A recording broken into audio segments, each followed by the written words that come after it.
All India Football Federation long live.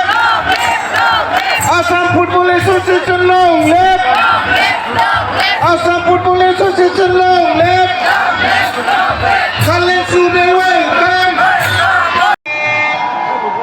यहाँ football के बहुत संभव बनाए हैं नेशनल इंटरनेशनल तक ले जाने के लिए बहुत क्या सपोर्ट करेंगे आप?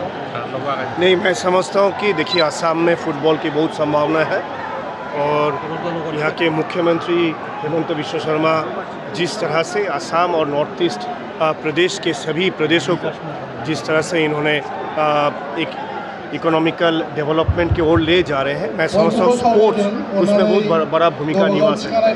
मुझे पूर्ण विश्वास है आसाम फुटबॉल एसोसिएशन के माननीय नव कुमार डोले जी के ऊपर, और मैं ये ऑल इंडिया फुटबॉल फेडरेशन की तरफ से आश्वासन देता हूँ आसाम को जब भी जिस तरह के सहायता की सहयोग की आवश्यकता होगी ऑल इंडिया फुटबॉल फेडरेशन सहयोग करेंगे।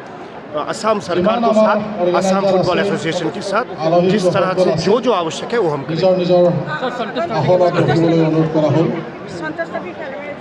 हमने ये बात करेंगे यहाँ के अध्यक्ष नव कुमार डोले जी से और यहाँ के प्रमोद बोरो से बात करेंगे और यहाँ के सरकार प्रदेश सरकार के भी सहयोग से किस तरह से इस बोरोलैंड में संतोष ट्रॉफी का एक ग्रुप का मैच हो सके, 15 मैच किया जा सकता, उसकी व्यवस्था हम लोग करेंगे।